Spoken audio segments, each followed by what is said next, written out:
Thank you, sir. Good evening, can you hear me? Yes, we can hear you. Thank you so much. Thank you. Okay, so we're gonna go ahead and start our workshop. My name is Natasha Chirwa. I am a mom. I'm a child of God. I'm a graduate of social sciences, and most of all, I love children. I love everything to do with children. I believe the Lord has called me in that.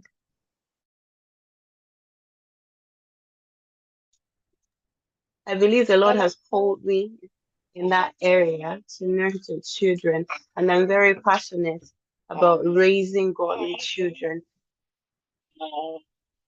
And that's the whole essence of this workshop.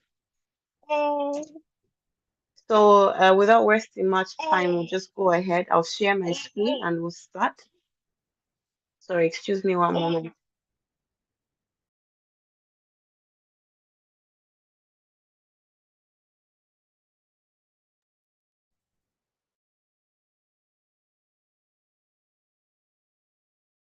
Your mic is muted.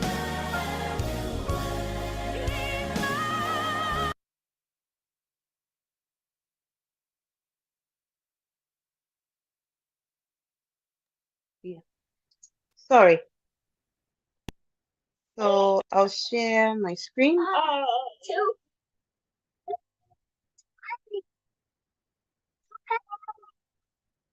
can walk. You can walk. Let's walk.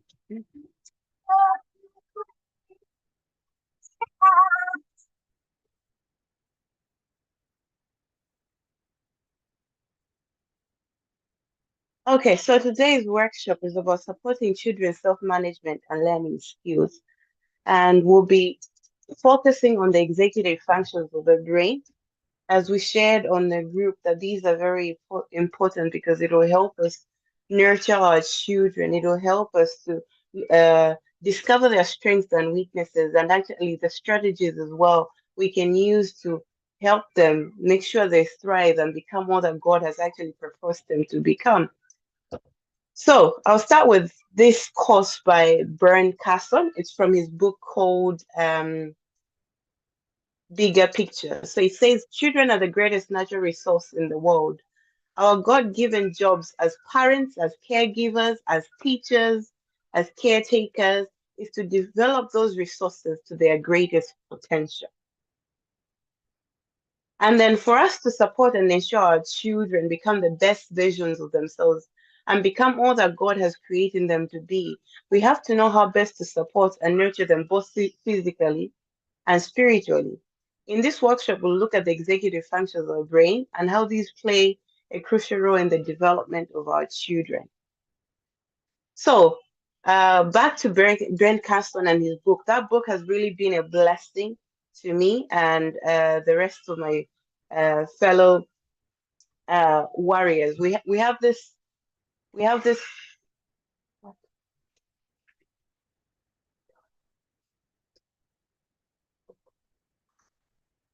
Sorry, sorry. Both of my children have a flu, so it's been a really hectic day. So you have to bear with me. So we're reading. We have a program called the Warrior School, and in the Warrior School, we have a book review. So we're reviewing the book by Ben Carson called The Bigger Picture, and hence why you find all these quotes that are quoted from the book. So in that book, he says humans are the only creatures on earth to whom God gave huge frontal lobes. Frontal lobes are used for rational thought. As human beings, we come programmed with the ability to extract information from the past, gather information from the present, integrate the data, and project it into the future. In other words, we can plan. So that's what actually makes us different from the rest of the animals. Other animals cannot plan. What the animals do is to actually live on survival mode. All that they're thinking of is how to survive, how to procreate, and then that's it. Whereby with humans, we can actually plan. We can actually look back to how far we've come. We can actually think about where we are and think of what we want to do. like where we want to go, what we want our future to look like. So God has actually given us the frontal lobes for a purpose. He has created and designed our brain in a way that is different from the animals for a reason. We have to remember that in Genesis, God actually said, "Let us make man in our image, according to our likeness." And then He gave us dominion. He gave us the dominion and authority and asked us to be fruitful and multiply. So, in giving us dominion and authority, He has already equipped us to be able to authorize us to make the most of the life that He has given us, so that we're not just living day to day life, so that we're not just existing, we're able to actually impact this world that He created us to live in. So, moving on, it says, as human beings, we have been given the capacity to analyze, strategize, and prioritize so that we can alter our circumstances. We can anticipate and plan and take action that will even affect our future. So, as human beings, we have been given the capacity to analyze, strategize, and prioritize so that we can alter our circumstances. We can anticipate and plan and take action that will even affect our future. So we're not just supposed to just take things as they come. We actually have the capacity to alter our circumstances. So, what are the executive functions? We'll be looking at that in a minute.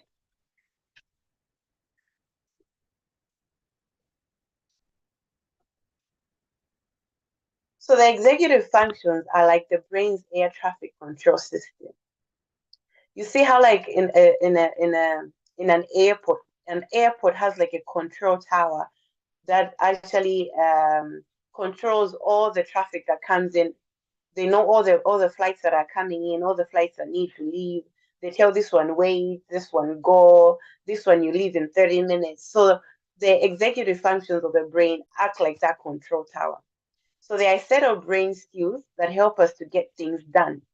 These are brain skills that help us plan ahead, pay attention, multitask, manage our emotions and behavior, just to mention a few.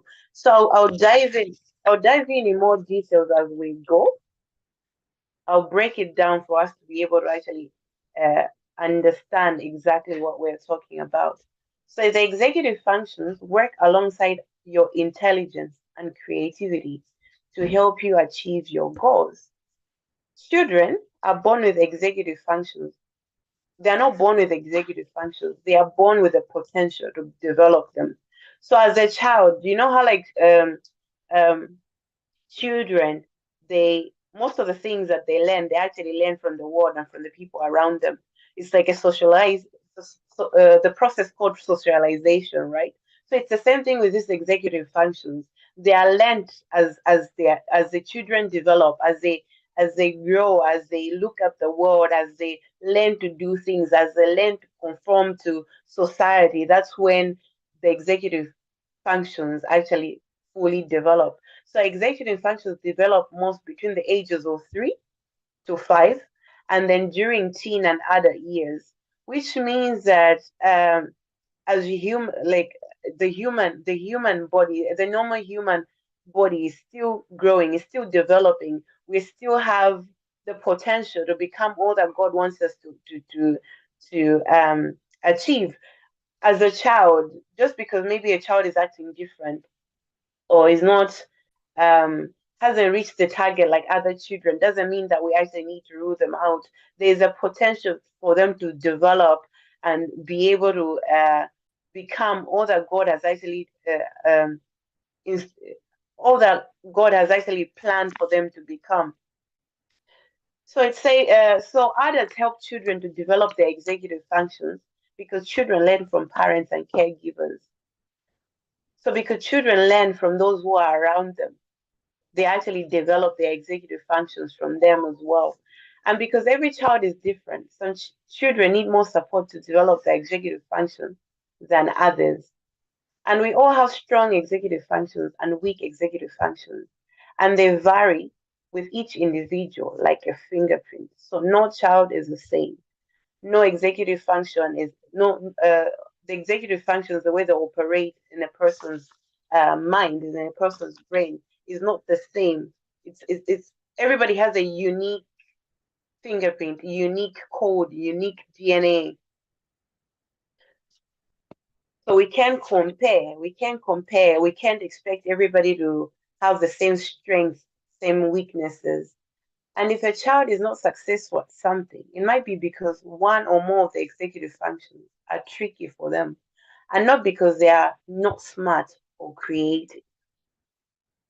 And this is where I can actually add up to say, as parents, it's very important for us to pay attention to the things we're saying to our children, or the way we are actually treating and handling our children, because it's very easy for us to compare, to say, okay, how come my neighbor's child does this at this age? Or they all go to the same school, and then my neighbor's child is able to maybe color all the picture, and then my child doesn't even do that. There are other children who they are not strong at um, coloring, like writing, or not writing, but then I should say there are some children who are not good at drawing, and other children are actually good at maths.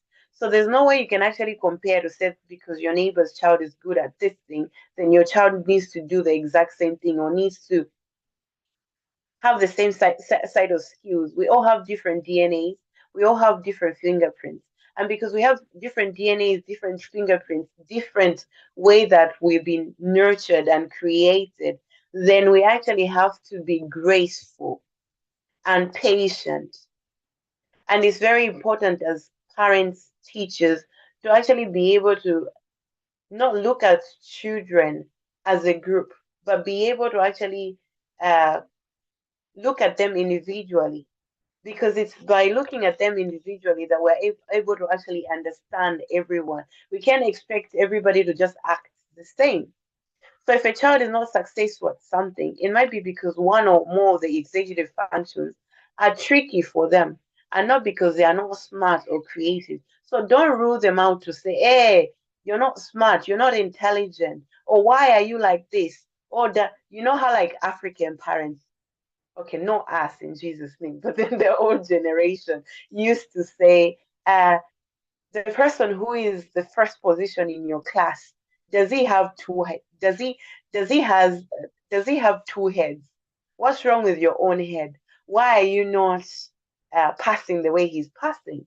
It could be maybe your child has challenges with one of the executive functions, and that's why they're not able to perform the way the other person is performing. Or it could be that there are things that they're experiencing that are actually hindering them from fully fully expressing themselves, or fully um, utilizing their executive functions the way they need to actually utilize them. Okay, so moving on. So we'll go to the executive functions, we'll talk about them, we'll get to break them down, we'll get to understand them one after the other. So the first one I'll start with is self-control. So the self-control is actually the response inhibition. So the response inhibition is being able to control yourself and where you direct your attention. And some of the examples include getting up in the morning instead of going back to sleep, stopping yourself from eating another delicious cupcake, turning out what is not important. Example, focusing on what the teacher is saying in class instead of maybe looking outside the window, what other people are doing, or somebody playing outside, being able to get your homework done instead of being distracted by the TV, or distracted by what your siblings are doing. So sorry, I'll be giving examples in a way by it's examples can- examples to do with the children, so that you understand what exactly we're talking about. I feel like the examples, it'll be easier for us to relate, to say, okay, maybe my child does this, maybe this is the area that I need to help them with. So it says,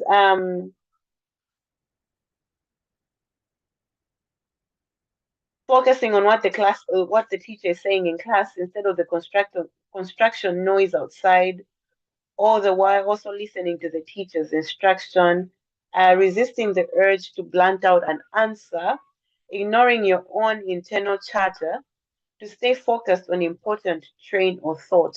This is whereby you're focusing on what you're doing per time and not thinking of like so many things at the same time.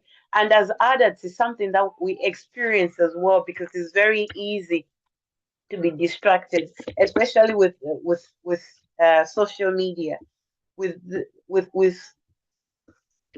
the way social media is, it's very easy for us to start one task and then before you know it, you see a message and you've actually gotten distracted and forgot what you've actually done. So it's something that is actually really normal. And even in adults, where it actually we experience this. So for children, you know how like a child's brain is still developing. So with children, it's very easy for them to actually be distracted. So this self-control executive function is something that they are developing as they grow older, as they mature, as they move from one class to the other. You can compare a child who's in like nursery school to a child who is maybe in fifth class and expect them to have the same type of self-control. It's different.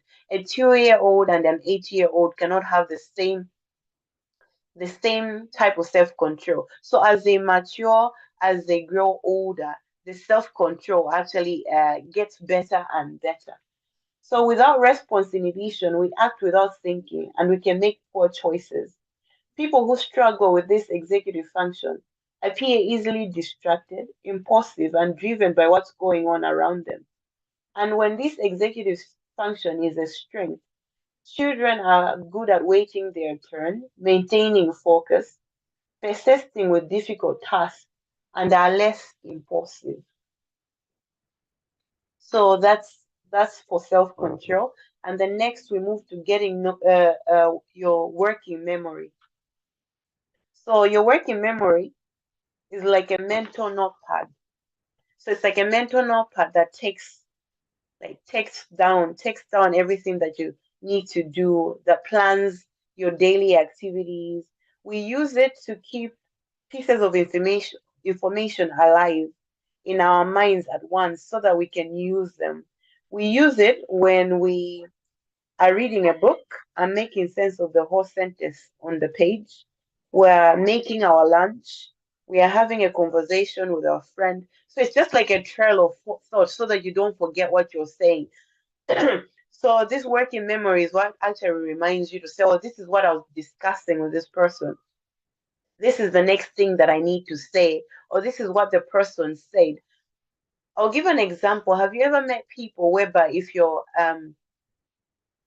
having a discussion with them, everything you're saying, they haven't actually heard a single thing that you're saying.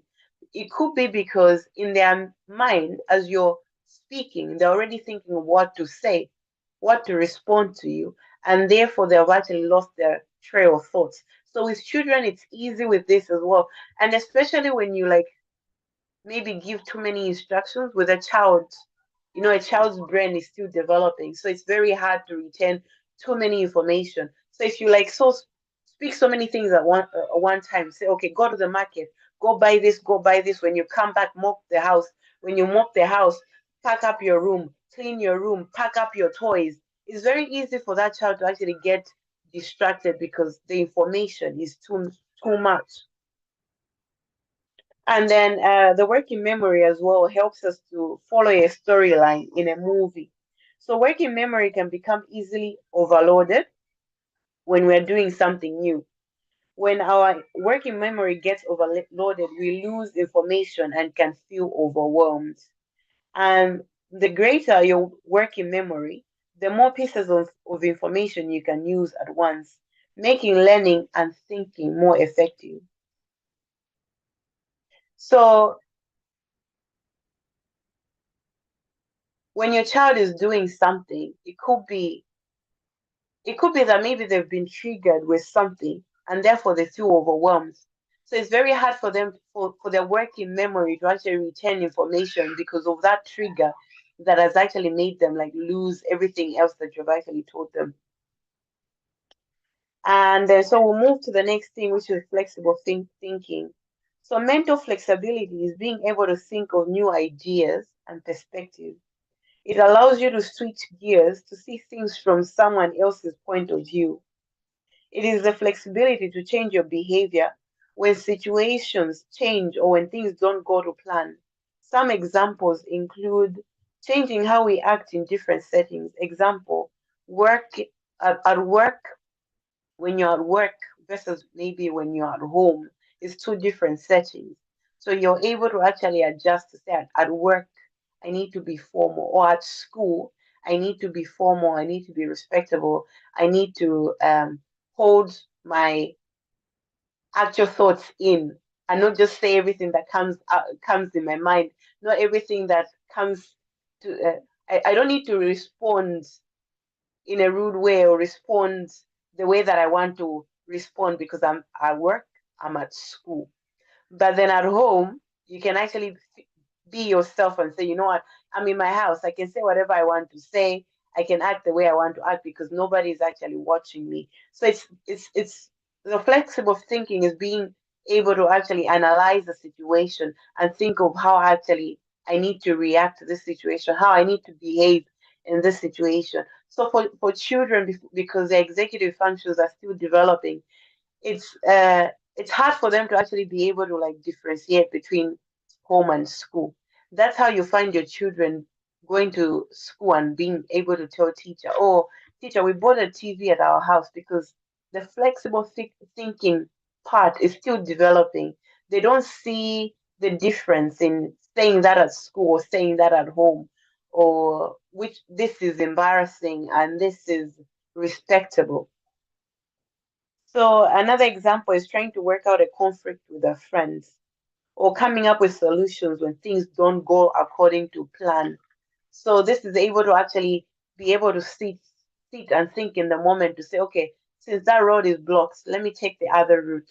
Or since we're not going out today, let me find something else to do at home. So it's that part of the brain where you're able to actually uh, think flexibly and not maybe throw a tantrum because we're not going out, we're not uh, taking the bus, but being able to actually strategize and come up with a plan B.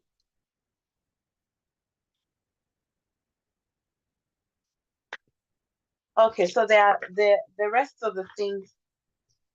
Sorry, let me- So the next thing is task initiation, which is the ability to begin projects in a timely fashion.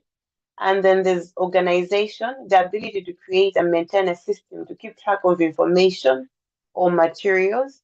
And then there's sustained attention, paying attention even if you're tired or bored. And then there's planning and prioritizing, the ability to create a roadmap to reach a goal or to complete a task, making decisions about what is important to focus on and what is not.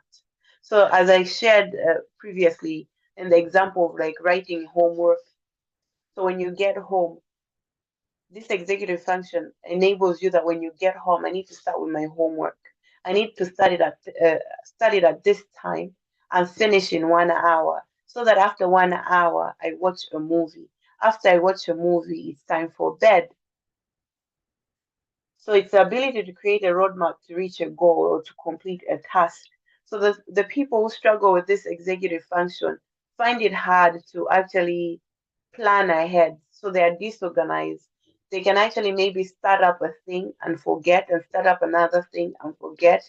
And as I shared, that these executive functions are things that we can actually even note for ourselves as adults, that if you sometimes maybe start a project and then leave it, and then start something else and then leave it, is because you you're lacking that ability to create a roadmap to reach a goal, to complete a task, making decisions about what is important to focus on. It's hard to make decisions about what is important to focus on and what is not. And then the next thing is emotional control. So this is the ability to manage feelings so you can be productive and successful. And emotional control is something that as humans it takes a while. It takes a while for us to get to the point of where we have emotional stability, where we're grounded emotionally. So we can't expect children to actually have emotional control. It takes a lot of work to just like, bottle up your feelings. But it's something that we can actually help them to regulate, help them to control, help them to be able to manage their emotions, manage their feelings, express themselves. And then the next thing is time management. So it's the ability to estimate how much time one has, how to use it, and how to stay within time limits and deadlines. It also involves a sense that time is important. As I said, as adults, as I'm mentioning this, maybe you're actually able to actually see, okay, that makes sense. And then the last step is goal or goal directed persistence. So it's following through to the completion of your goal without being distracted by competing interests. So you can see that all these things are related in one way or the other. So the next step is why are executive functions important. Executive function challenge Executive function challenges can make daily tasks hard to manage. Example, tidying up the room, getting ready for school, completing assignments, managing their emotions, relating with other people. So executive function challenges can make it harder to get on well with other kids socially. Because if they can't manage their emotions, that means it'll be hard for them to relate with the other children because they can maybe easily fight. They can maybe easily think that the other kids are making fun of them or they're not doing things the way that they want them to get done. So it'll be hard for them to relate or get on well with the other kids. So executive function challenges can make children look lazy, disorganized, and lacking intelligence and creativity. So this is where our role as parents, as caretakers, comes in because with this knowledge, we're able to actually relate to say, okay, so this child is not lazy, he's not disorganized, he's not lacking intelligence. It's not that he's not creative. It's just that maybe he has challenges with executive functions. And if I help him, if I help her, if I put strategies in place, he or she can actually become all that God has created him to become, and there's no need for us to rule him out or actually give up on the person to say, okay, he'll always be like this, or he's not smart, or there's something wrong with his head, or he'll always be like this. There is hope. And the most important thing is that the executive functions develop as the children grow. They're still developing. That means by age and by putting strategies in place, they'll keep getting better and better. So it's important for us to actually uh, be strategic with the way we handle them, be strategic with the way we are talking to them, be strategic with the way we are handling the situation. If the child comes back from school with a homework whereby he hasn't passed, she hasn't passed, don't just be quick to say, you're not smart, or there's something with your head, or use all negative words to actually condemn them. But be able to sit down and say, okay, what could be the main reason they're acting like this? What could be the challenge? What could be the problem? So there are factors that actually affect the executive function. And the first one is immaturity. As we said, the executive functions actually develop and get better with age. So they do not fully mature until in our mid 20s. So until our 20s, we're still developing our executive functions. And then the other factor is modern life. So what do I mean by modern life? Exposure to TV screens, games, phone, internet can actually affect our executive functions. Lack of exercise, stress, improper sleep or nutrition, and sickness can actually impact and affect our executive functions. And another factor is learning disabilities like ADHD, ASD, DCD, specific learning disabilities. And then the other point is adverse childhood experiences. So traumatic events, abuse, neglect, um, sexual abuse, or a home that maybe has stress, different types of stress, things that are stressful to the child. Maybe arguments between adults can actually affect the executive functions of the brain. So, with all that I've explained so far, now you understand why the devil tries so hard to corrupt our children. This is why childhood, like a child, we need to nurture our children. We need to intercede for their lives and destinies, for their souls, because every trauma that we experience as children will actually affect how we develop, how our executive functions of the brain develop, and as a result, we end up becoming adults that are disorganized, disoriented. We're not working our full potential because of the experiences we had as children. You can encounter maybe people who say, "Oh, I'm forgetful."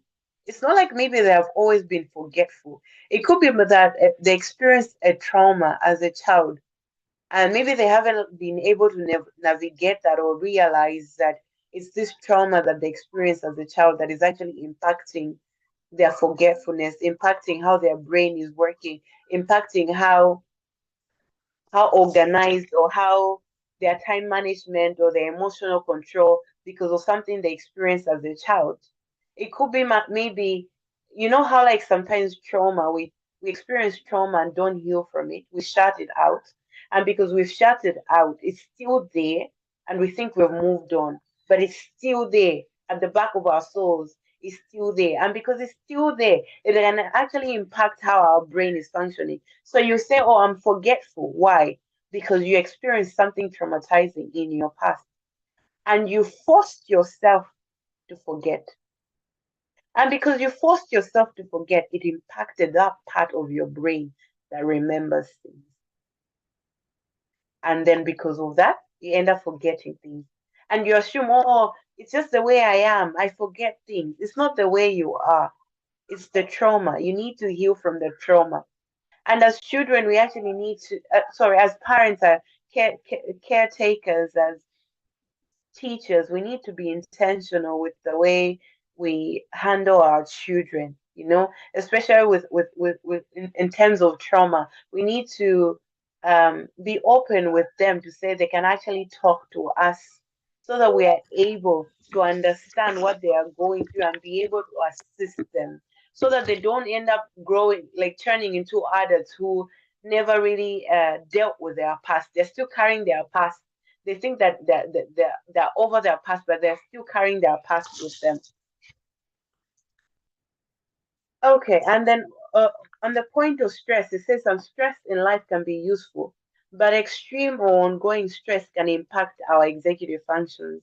Stress is how the body and mind responds to anxiety, provoking triggers. Example, learning challenges, being late, not having a friend to play with in school.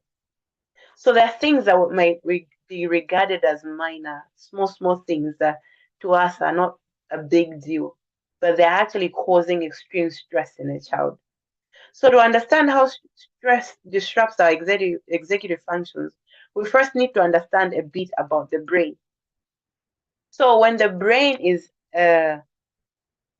encounters a lot of stress, it's like it shuts down. We end up going into like flight mode, whereby it's called like flight mode, whereby our reaction is to just protect ourselves. So because of that, it's like shuts down. The brain just shuts down. So it's in an example whereby a child is trying to cross the road and then there's a car coming. The brain's first reaction is either to stop still, to just stand still and not react, or to run. So that's what stress does to us. It puts us in that mode. And then for somebody who is experiencing this every day, you can imagine the impact it is actually making on your mind, on your body, on your soul. Have you ever experienced those people who are just fearful for no reason? Every single thing just puts them into fear. It's because of encounters like this. That they were maybe in a stressful situation all their lives, and then even though they are out of that place, their body just go, their body, their mind, their brain just goes back to that situation. Maybe somebody who was somebody who was arrested 2 3 years ago. Every time they see a police car, because they haven't healed from the experience, they get traumatized. So now we'll move to supporting specific executive function challenges. So I'll go back to the list of things that I mentioned earlier and how best we can actually support them. So for the work, we'll start with the working memory. The working memory. So the working memory, just to remind us, is holding information in mind so that we can use it. So what does it look like? It looks like I often forget what I'm saying halfway through. If I get too many instructions, I can't remember them all. Or if I find it hard to do math problems with lots of steps. So what can you do to help a child who's experiencing something like this? You can you can break instructions down, give one instruction at a time. Because sometimes parents, we are our own problem. We'll come and send the child, go to the market. After the market, do this, do that. And then when the child fails to do everything, hey, what's wrong with you? Hey, doesn't your brain work? But then we're forgetting that the instructions is way too, like, depending. I'm coming, okay, you go. I'm coming. Take the phone. Sorry for the distraction. So you have to break instructions down, give one instruction at a time, and make a list. Make a list on a phone or paper or using an app so that the child will be able to remember. If maybe you're trying to like get them ready for school, this is where maybe you can make a list. Make a list, put it on a paper, stick it up on their wall, and say, okay, in the morning when you wake up, brush your teeth. After you brush your teeth, take your bath. After you take your bath, put on your body cream. After your body cream, put on your clothes. After you put on your clothes, put on your shoes. After you put on your shoes, take your bag, eat your breakfast. Then we go to school. So you're breaking it down into simple steps that the child can actually follow. And then, or you can make a song out of a list of information. And that used to work for us for us when we were kids, because if they're sending you to the market and then they've given you a list of things for you to remember and not get a smacking, you have to like memorize the list. Okay, groundnuts, peanut butter, bread, milk. So you're singing along the way. But then if you meet a person and they distract you, they greet you, you forget the song. So now you start all over again. So you can make a list out of the information to help the child remember the instructions that you're giving them. And then the other point is to reduce background noise, slow down, say it out loud, visualize what you're hearing. So other children are actually uh like listen better when they have like a visual assistance of what you're saying. So the other kids, if you just like speak to them, they'll be able to get it. But then there are others that need like a visual representation of what you're saying. Example for like Sunday school teachers. The other children, if you read a story from the Bible, just by reading to them, they'll actually be able to get it. But other children need like a visual, either like maybe print it out on a piece of paper or bring something that they can watch for them to actually be able to get what you're trying to say. This is the same thing with me. Like when I'm reading the Bible, I read it and then I need like a visual representation to like get it clear. So it's either I have to draw it on a piece of paper or I have to look for a video on YouTube that explains the thing better, and then I'll be able to actually understand it. So the other point says believe children when they say that they forget.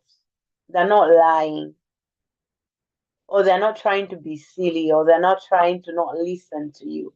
believe them. It's because you said too many things and their memory is overloaded. They cannot remember. And then allow time for them to think. So if you're telling them this is what you have to do, don't just say, okay, oh yeah, go and do it right away. Allow them time to think and actually let it sink down in the brain to say, this is what I actually need to do. And then place important items where they cannot be missed. So this is where it's important for us to organize their rooms, organize our houses in a place whereby it'll be easy for them to get the things that we're actually telling them to do. And then the next point is self-control. So self-control is being able to stop and think before you act, resisting the urge to say or do things. So what does it look like? It looks like I blunt stuff out without thinking. I start to work before I've heard all the instructions. I need to go first. Like those people who have those children who have like the impulse to say, oh, I need to be first to go out of the class, first to get things done, first to do everything.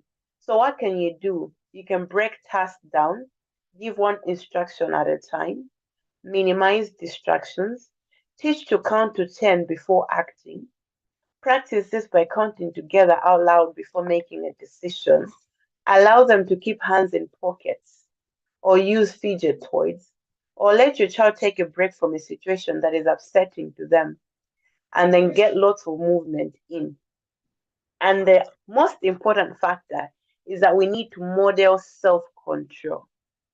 If, as a parent, as a teacher, as a guardian, you have no self control, how do you expect the children to have self control? So it's not only about the children, it's also about us. So we need to model self control. You're on the road, you're driving, and then somebody is trying to, like, somebody is moving slow. Mama Desha is laughing. So you're driving, somebody is moving slow, and then you're like, hurry now. Hurry, why are you driving slow? And then you're trying to overtake, you're exhibiting, you're actually showing lack of self control. So, how do you expect your children, to actually exhibit self control when you, as a parent, you're not controlling yourself? You're not showing any self control. So, we need to model self control. We need to actually be examples to the children to say, okay, this is what I want to do now, but I'll be patient and wait because I'm exhibiting how I need to like uh, control myself. This is how I can actually show that I'm exhibiting self control. So the example would be like, I really want to sit down and watch TV, but I know I need to make dinner first. And then if you're showing things like that, the child will be able to actually say, oh, I want to watch cartoons, but I know that I need to actually write my homework first. So the next executive challenge is flexible thinking. So flexible thinking is the ability to shift easily from one idea, activity, or way of looking at things and being able to adapt. So what does it look like? I really dislike when plans change unexpectedly. I find it hard to work or play in groups. I prefer my own ideas. I find it hard to see other ways to solve a problem. So what can you do to help? Give lots of notice and reminders about changes to the schedule. Normalize making mistakes. Tell them it's normal. We all make mistakes. And actually put in strategies to say, okay, if you make a mistake, this is how I can actually help you so that next time you don't do it. Model perspective taking. I'm going to put myself in your shoes. That way, we're actually teaching the children to be able to put themselves in the shoes of other people when things happen, and then support your child to come up with a plan A, B, and C. And then, as I said in the previous point, it's actually up to us as well to model these things. Because if we're the type that if plans change, we're actually giving up to say, I hate it when people just change plans suddenly like this. I don't like it. What is this? We're actually portraying to the child that that is normal, that they should actually be acting the same way. But then if we're able to actually say, okay, this didn't work out, then okay, that's okay. We're gonna move to plan B. or if this doesn't work out, this is what we're going to do instead. We're actually portraying ourselves as an example to the children. So the next point is attention. So paying attention even if you're tired, bored, or not interested. So what does it look like? My mind wanders off when I'm reading and I realize I haven't been paying attention. And this usually happens to children if they're reading a book. They're reading the book, but then they've lost the storyline. So they're just reading it for the sake of reading. And sometimes you know how like we're punishing the children to say, okay, you did something bad, go read your book. And therefore reading a book doesn't becomes like a punishment rather than something that they would enjoy. So it's very easy for them to actually derail. Like as they're reading, their mind is wandering off because that thing has become a punishment rather than something that they enjoy. So when listening to someone talk, I often lose track of what they're saying. I'm easily distracted by what is going on around me. So, what can you do? Develop a homework space and time and stick with it. That will actually be able to activate the brain to say, okay, when I sit here to get things done. When I sit here, it's time to do homework. So they'll be able to focus. Provide brain breaks, get moving, allow wind down time after school. So when they come back from school, allow them time to actually rest and reset their mind before proceeding to homework. Because if you just come from school, if they just come back from school and straight to homework, their brain is exhausted. They might be hungry, they might be tired, and therefore they will not be able to actually pay attention. So break tasks into small chunks. Give clear one-step direction. So one thing at a time. Remove clutter or anything that might be distracting. Switch off the TV, remove the phone, remove the game. Make sure that they focus on the homework. When they're done with the homework, they move to the next thing. Use a child's name or physically prompt them before you provide a direction. That will help them to actually pay attention. Set a timer for work sessions. Appeal to your child's interest or reward them for completing a task or schoolwork. So they'll be able to actually pay more attention if they know that okay, at the end of this thing, I'm actually getting a treat. At the end of this thing, I'm actually getting this. Or maybe instead of like just say, okay, after doing homework, you watch TV. Say, okay, if you finish your homework well and get everything done, you'll be able to watch TV longer, or you'll be able to watch the program that you like. So the next thing is organization. So coming up with and following steps to keep track of information or things. So what does it look like? My room, desk, and school bags are pretty messy. I often lose things or leave things behind. I find it hard to organize my thoughts to get points across. So, what can you do? Establish a daily routine as much as possible. Being able to predict what is going to happen will help children to organize their behavior better.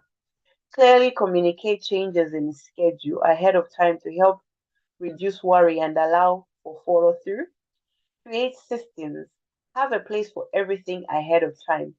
Books, notebooks for each class or for each subject, a place where they put their dirty clothes, a specific place to put their bags or something like that. So just make sure everything is organized to help them. That way they'll be able to pay attention easily. And when everything is organized, they'll be able to like do the tasks that they need to do without them getting distracted. So use picture schedules or planners, checklists, or like electronic organizers to help them organize their day and prepare themselves for transitions. And then color code different books or code keys by subject. So you can just buy like blue is for maths, English, red is for English, physical science has yellow. That way it'll be easy for them to get organized. So you can use checklists for leaving the house maybe every morning so that they'll be able to actually tick and say, this is the task that I've actually completed. And then you can schedule organization time and reduce clutter. So we're nearly there. We're nearly there. And then the next point is getting task started, which is task initiation. So this is being able to get to get start an action or activity independently. So what does it look like? I find it hard to start my homework. I procrastinate. It's hard to get going in the morning. I prefer to follow what other people are doing. This is very important for us as adults as well. So what can you do? Help with starting. Have them tell you the first thing they're going to do. Encourage them to try to write the first sentence and the first meaning.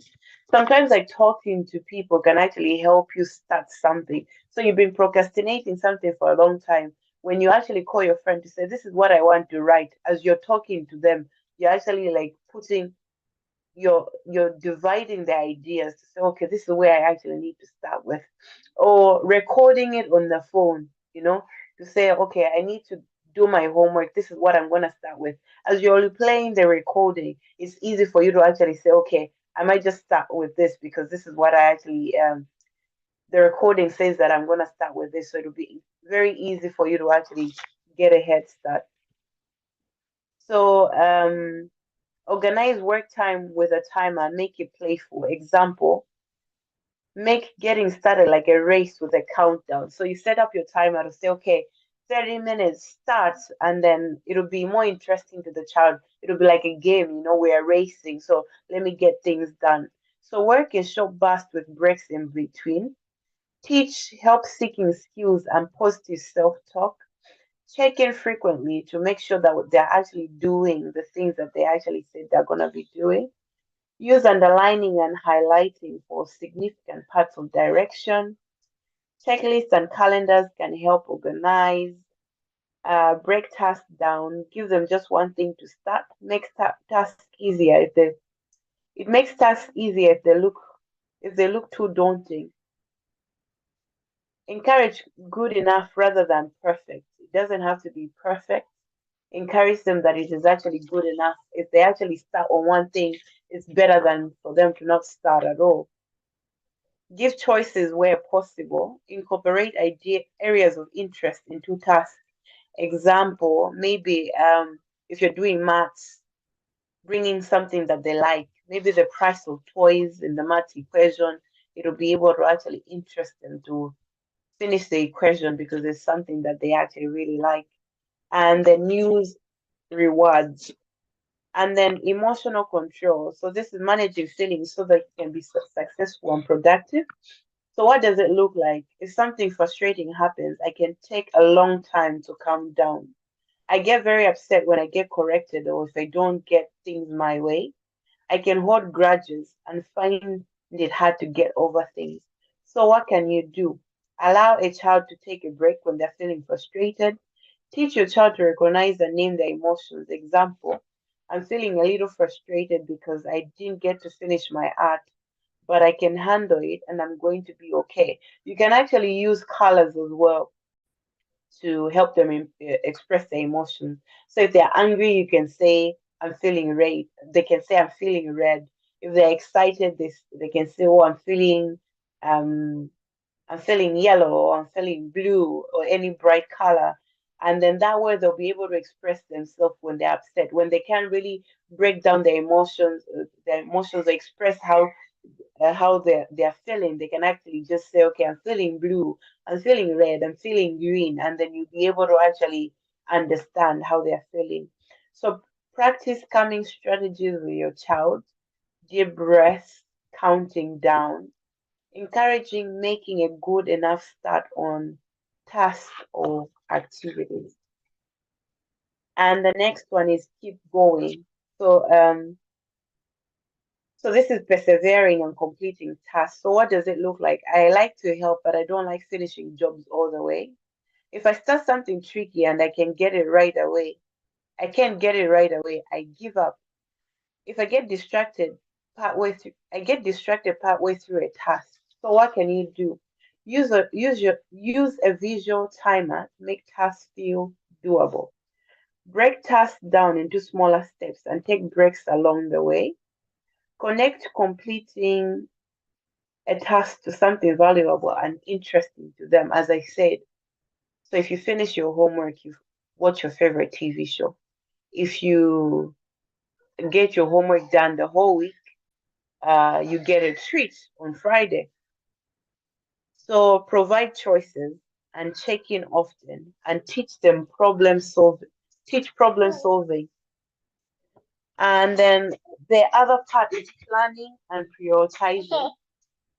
So what does it look like? I spend too much time doing less important things, and then I don't have time to do the things that are important. I don't plan ahead and usually don't have the things I'm supposed to do to have with me in school. I get stuck on small and important details. So what can you do to help? Ask what's the most important part of this project? Where should I start? So this is where we need to get involved in what they're doing and actually make sure that uh, we're following on the tasks that they're being given in school or wherever uh, they're being given. Set time aside to get all the materials that you need first. Make a to-do list and go back and order them by importance. Start with number one. So you make a to-do list and actually prioritize to say, okay, this is what I'm starting with. This is the most important, and then after that, this is what I need to do next. And start with the trickiest part of homework or tasks, and then break tasks down into mini goals. The reason why you need to start with the trickiest part of the homework is because when you start with the easiest task before you get to the trickiest, the child will be already exhausted or overwhelmed, so it'll be really hard for them to actually engage with the tricky thing. And then the last part is time management. So what does it look like in school? I'm often surprised when my time to finish a task is up. I'm usually late because I've lost track of time. I'm often unfamiliar with my schedule, even though it has been the same for a while. So, what can you do? Use timers and alarms for countdowns. Use visual schedules and calendars.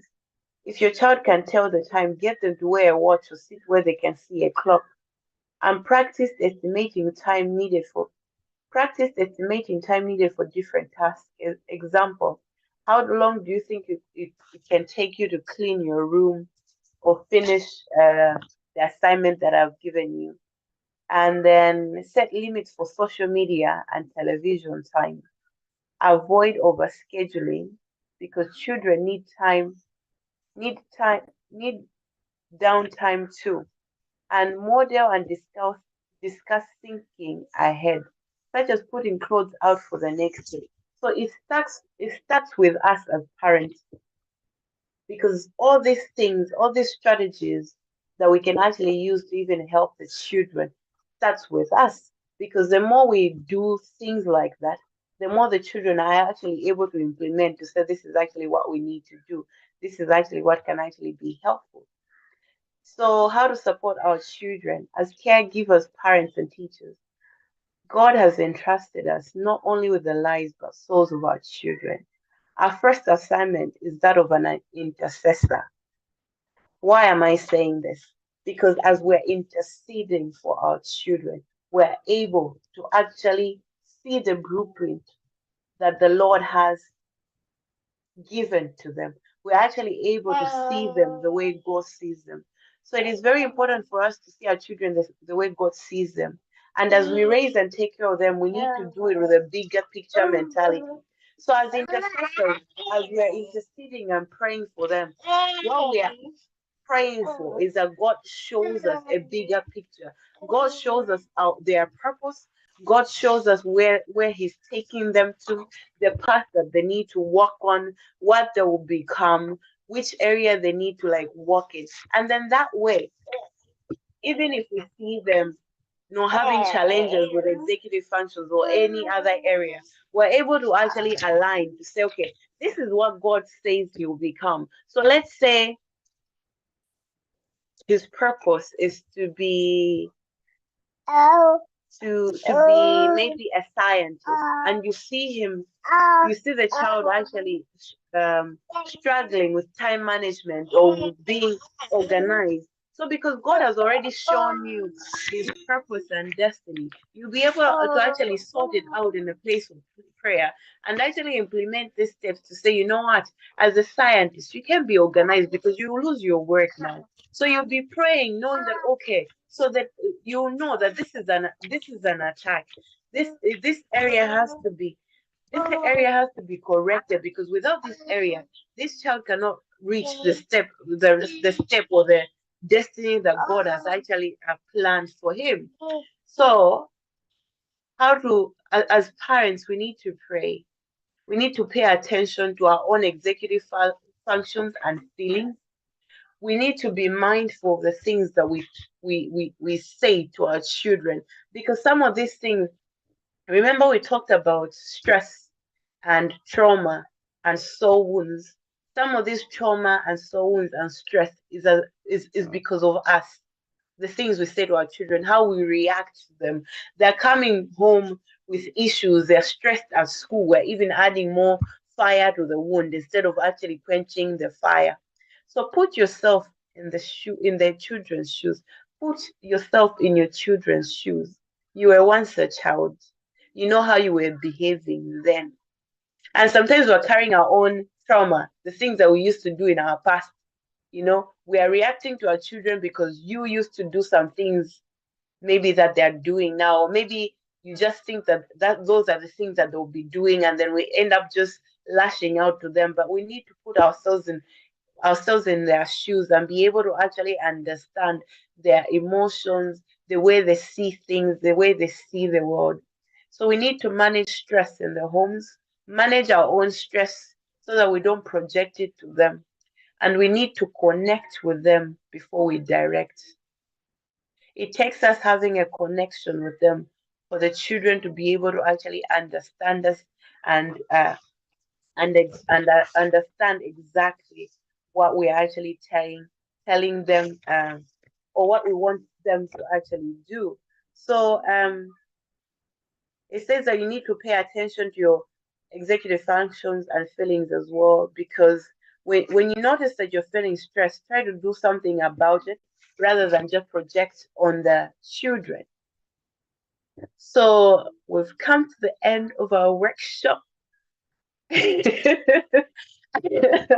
hope you stayed with me throughout and we did not lose you along the way. So, any questions or contributions, anything you want to share, anything that stood out for you, anything that made sense, anything that is confusing that you'd like us to clarify?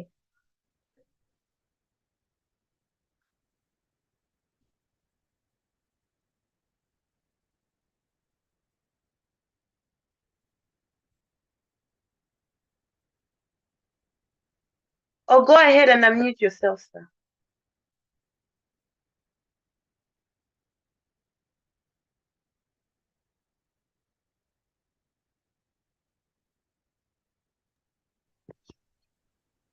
Hello, good evening. Good evening, sir. Yeah, I want to say thank you very much. At least I've understood some things which you have taught so far. And without taking much time, I just want to ask a question that I don't know how to put it. How do you manage a child that is when they say a child is stubborn, as in very stubborn, Hmm. how do you manage such things? Thank you so much for your question, sir. I think the first step, as I said, that as parents, our first role is us being intercessors. So the first way in managing that child is actually go back to a place of prayer because it is God who knows the child better than even us as parents. So no matter how stubborn a child is, no matter how difficult it is God who knows the child better than us. We are only caretakers. The Lord has just uh, entrusted the children to us to take care of them for Him. So it is Him we have to go back to. Anything that makes you worried, anything that makes you stressed, everything, anything that makes you concerned as a parent, you go back to the Father to say, God, this is the child that you've given me. This is what I'm worried about. These are my concerns. Please help me. And what are the strategies that I can put in place to help him? Because sometimes we forget as parents, we try to solve the situation physically. So if the maybe child is being stubborn, our first thing will be like, oh, why is he being rude? Maybe if I discipline him, he will listen. But the more we discipline, we don't know. You don't know. You might not know what exactly is the root cause of that stubbornness. Sometimes it could be that it's a way of the child wanting attention. So they try to be stubborn to just get your attention. It could be sometimes that maybe they're experiencing something in school that is bothering them, and therefore they just project it as stubbornness. Or sometimes it could be insecurity. They're being bullied in school, but when they come back home, instead of just saying this is what I'm experiencing in school, they just try to like act like, oh, I don't care, I don't do this.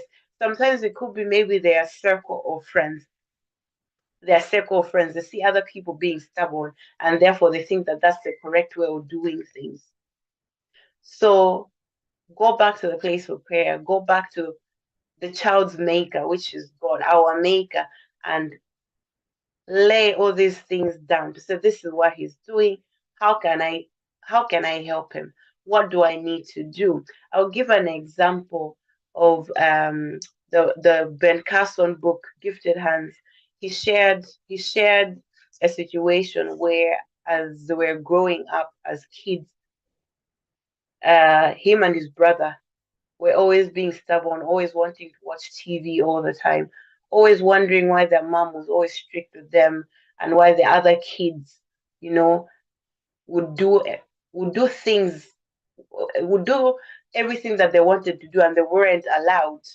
And then it took the mom praying to God to say, "Help me, give me a solution to this." And then God gave her an idea. So every child is different. We cannot have like a possible solution to say this is the one solution for stubbornness. But what you can do is go back to God and ask to say, God, this child that you've blessed me with, this is the situation. How best can I actually help them? I hope I answered your question, sir.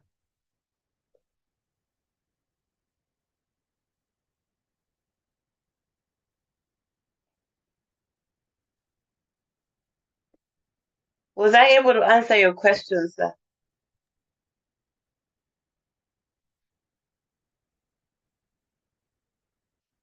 I hope you can hear me. Okay, does anybody else have a question or a contribution?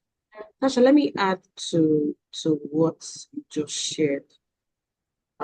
Sometimes it will look like it's spooky. Good evening, everyone. My name is Adeshawa Gregory. Sometimes it will look like it's spooky when we say intercession. That's the honest truth. Somebody thinks, oh, that's not supposed to be the answer and all of that. But the truth is, I'm going to tell you a story. Somebody shared how they had this son, true life story. It's not a fable. They had a son, very blessed child, and all of a sudden they realized that, like you said, the child was acting stubborn. And so it was so difficult. And you know how sometimes it feels as if, oh, this child is very difficult. What can I do? And it became such a troubling matter that the father, not even the mother, the father decided that he was going to fast and he was going to pray to find out why exactly is this child like this. Sometimes when we say that the prescription is prayer or intercession, it looks like, so how are other people doing it that are not praying? Why does it have to be prayer? There has to be something, dramatic or something miraculous that I can do. And so the father went to fast and pray, and God asked him just one question. He said, what's the name of the child? And he said, his name is Afolabi. And God said, what do you call him? And he said, we call him Folly. Folly. And he did not need God to say to him, you are the one that made him foolish. Because that's what stubbornness is.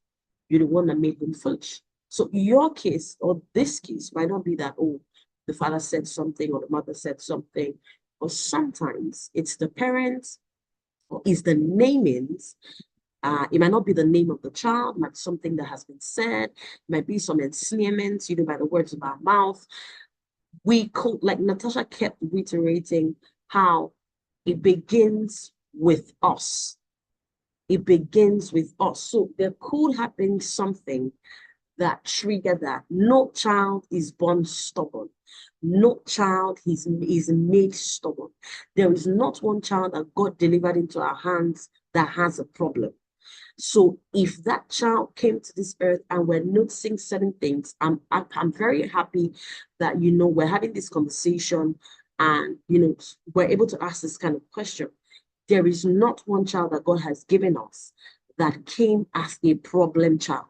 And so I thought to share that so that we'll know that it's not just, spooky to say, oh, go and pray. It's not that, oh, we can't come and tell you these are 5 things you should do. But I tell you that those 5 things may not necessarily be your 5 things. They may not necessarily be the thing that you need to do. See, they just needed to stop calling that child fully. And everything went back to normal. I'm telling you, honest truth, true life story. But I pray in the name of Jesus that the wisdom that every parent needs to realign, redirect the functionalities of the children that God has entrusted in our hands, that God will give us in the name of Jesus. I pray that we'll stop struggling over our children. I pray that in the name of Jesus, their manual, their manufacturer's manual, heaven will reveal to us, and we will be the parents that God has entrusted to birth children that are executing great and mighty things in this earth that would affect and impact their generations in the name of Jesus. Thank you very much, Natasha.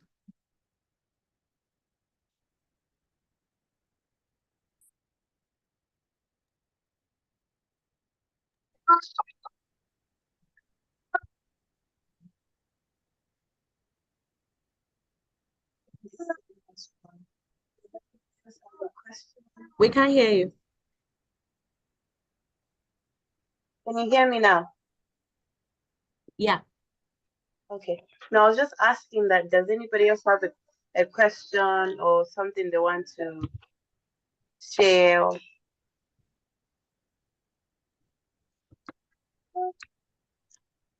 Or maybe a takeaway, something that stood out to you during the session?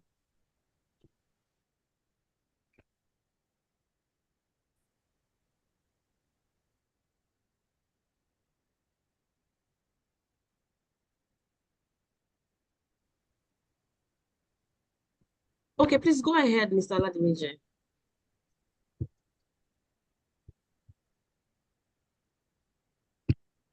Okay, I want to ask is this is one of those questions that even bothers me in church.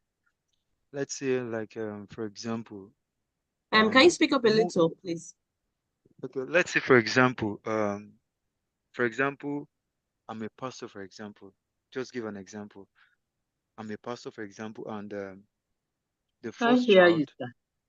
We can Okay, what hardly about hear you. now? Let's say, for We can't example, hear and then you. we didn't hear anything again. Okay, can you hear me now? Yeah, but it's still low. How? Sorry, what about now? Okay, yes, better. Thank you. Okay, let's say for example, I'm a pastor, for example, and the first child is a male or is a female, and there's this um, conception or this kind of what it has, what people have totally seen something to be that, okay, let's say, okay, I'm a pastor, the first child is a male or a female, and the second, third are not. They are either male or female, but the first child it only looks as if one way or the other. Is it compulsory that God must call the first child to become a pastor? Or I don't really know if you understand what I'm trying to I pick understand up you. here. That is it compulsory? Can't God choose the second or the third or the fourth or the fifth? Must he always be the first one? Must he be okay? The first son, oh, you are the first male. Oh. See, I'm a pastor. Oh, you too. Ah, you must look for a way to become. You must just become a pastor. You must be called. You must. I don't know if you really. Is it really I understand necessary? you. Okay. I think that the first thing we need to know as parents and caregivers is that before any child came into this world, they already had a destiny. They already had a system. They already had a structure from heaven. They already had a calling. They're already been sanctified and separated for who or what they are being called to be. They are already a certain type of solution. If you look at Jeremiah chapter 1, we're able to decode that. Now, as the parent or as the guardian, it is our responsibility. It is normal for people to have expectations, but expectations of people must not become the pressure that makes you begin to think that a child should be a certain character. It is our responsibility as parents to find out either, and this is not just the role of the mother, it's the role of the mother and the father. If we look at the story of Samson in scripture, we find that after the angel appeared to Samson's mother to say that, oh, you're going to have a son and this and this and this, and give her the prerequisites and requirements and everything that was going to, the parameters that were going to guide the guy's life. The father said, I also want to see this angel of the Lord that you speak about. So the man took a responsibility to seek God and say, this thing my wife told me, speak to me. I want to see. Let that angel come back. And the angel came back. And the day the angel came back, he was not there. The wife went to call him. Why am I trying to say that? It is our responsibility as parents. If we don't do it, the pressure to perform, the pressure to make that child perform outside or even within his calling will push us to do certain things. But if, for example, I know that my firstborn is just an example. If, for example, I know my firstborn is supposed to be a powerful person in the marketplace, and my secondborn, God says to me, oh, he's an apostle or he's a pastor, I already know my responsibility. I already know my role. I already know what is expected of me, or I assume at least that if this is what this person is going to be, if the first one is going to be a marketplace powerhouse, then every education, everything, edification that I have to put in place, every wisdom, every knowledge, every understanding has to be tailored in that direction. If I know that, oh, this one is going to be an apostle, so their educational background might differ. Their exposures will definitely differ. The relationships I expose them to will differ. And that is because I know. So if somebody comes to say to me that, oh, you are the pastor, the person that's supposed to take over you is the first one, I'm going to ask the person, are you the one that sent the child to me? If you and I can settle before anybody has a say, if you and I can settle in the place of prayer who these children are, we're good to go. Expectation of men is normal. Is normal. But the only thing that we must ask ourselves and be guided by is, what has God said to you about that child? Mary knew about her child. Elizabeth knew about the child. Zachariah knew about the child. Samson's mother, Samson's father knew about the child. There is a way it helps you to bring up those children in the way of the Lord. When the Bible says bring up the children in the way of the Lord, it is specific to each of the children's destinies. Yes, there are generic things that you can do, but there are specificities that you can do. It also guides the kind of school you take them to. It guides the kind of guardians you get for them. It guides even if when you want to get a help in the house, you are thinking these children must not be corrupted. And so you are guided by your decisions are 100% guided by the revelation that you have concerning those children. So if you ask me, or if people say, I really do not care about what people say, if I have not found out what God has said, because what God has said is final. I hope that helps. Yes, thank you very much, ma. Thank you, sir. Okay, anybody has any other question? Anybody has any other question? Okay, while we wait for that, I want to ask us to please, in one word, please just share with us how this question, sorry, how this session was. How was this session?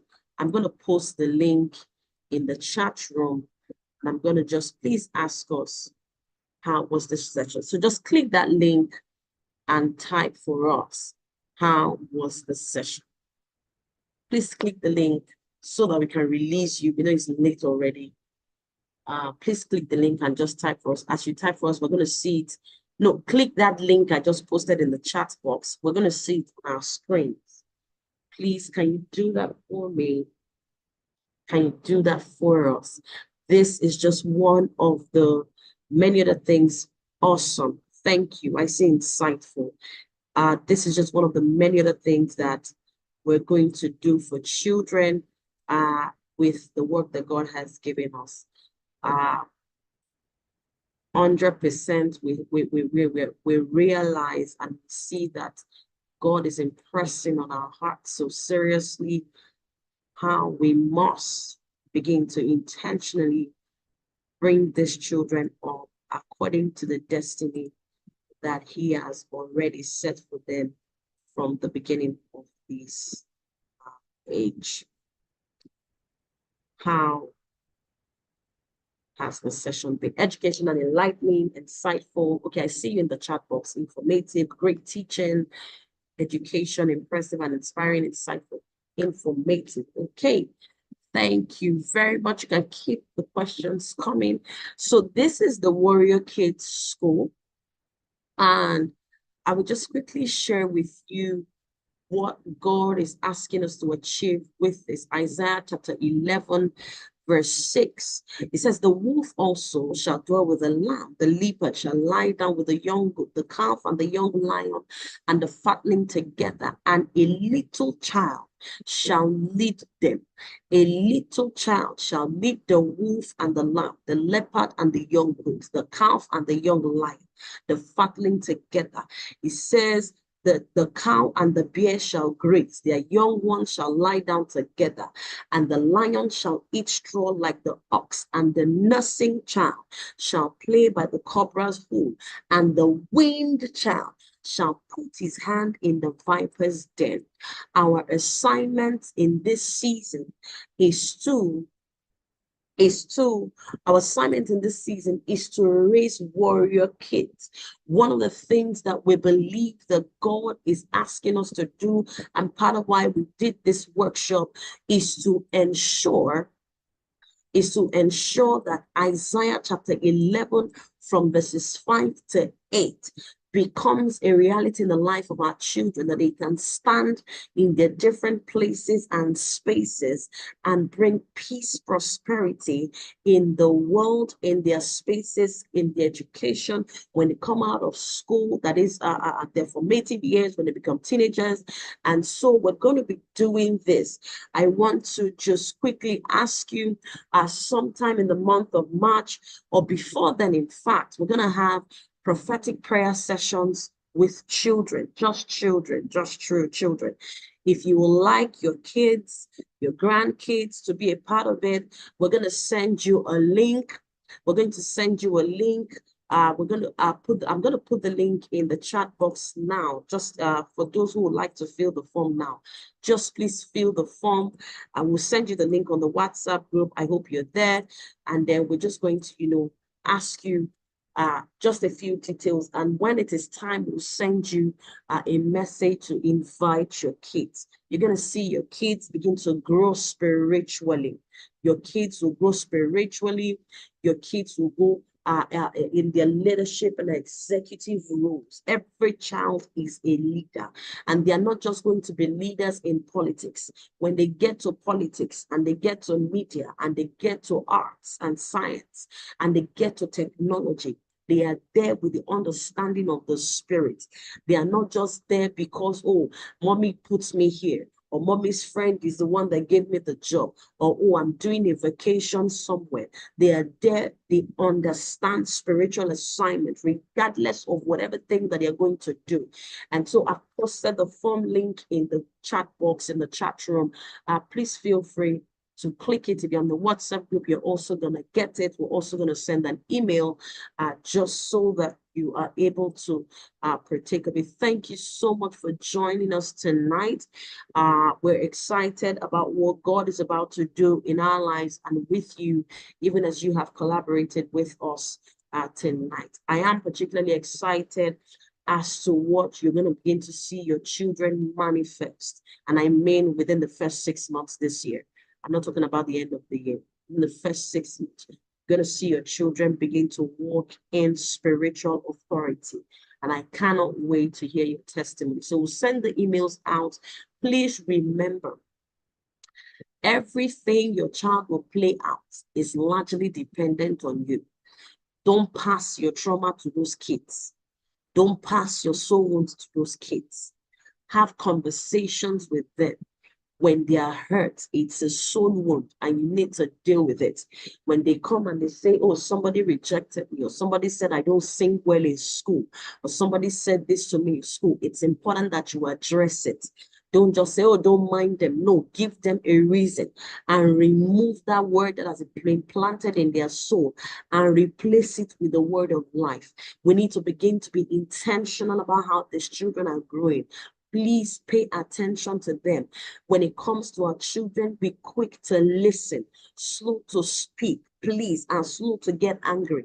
I know that sometimes it can really be annoying. You're trying to do something, they're trying to climb your head. Even while we're at this, my kid came, was trying to poke his head. I said, no, you saw Natasha's own too. So it is normal, but I always say we do not apologize for being parents. We don't apologize. It's an entrusting. We don't apologize, right? And so it is important that even with these realities, we are speaking life.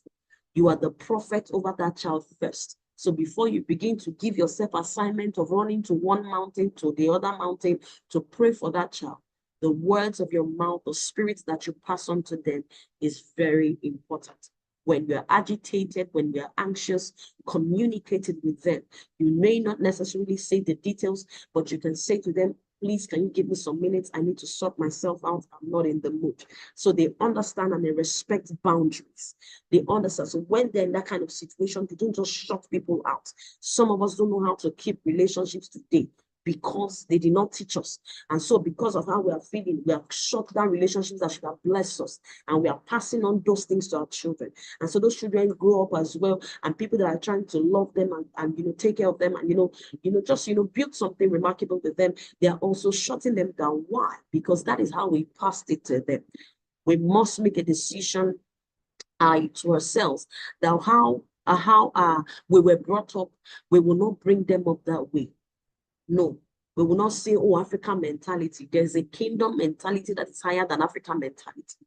There is a way that we can, and that includes disciplining a child. I'm not saying, you can ask my son, he still got discipline this afternoon. So we are not saying no discipline. We are just saying we will do it the kingdom way, because nothing must dent their image. The things we are struggling with right now, some of us, they call us as adults and say, oh, come and do this thing for us. And we are so scared.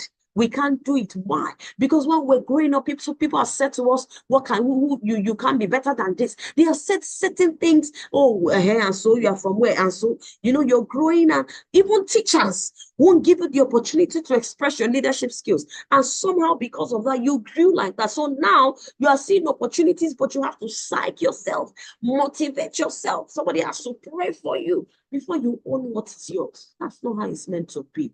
We're supposed to be strong, courageous, and very bold. And so we're trying to make sure that we are raising the next generation of leaders and powerhouses. And I know that with your collaboration and partnership with God and with us, we'll be able to see this and do this. This year, we'll see remarkable results. Thank you very much for joining the session. Once again, if you're on the WhatsApp group, we'll post the link there. God bless you. Natasha, do you want to share one more thing before we go, or we're good? We're good. All right, everybody. Thank you so much. God bless you for staying till the end. Have a great rest of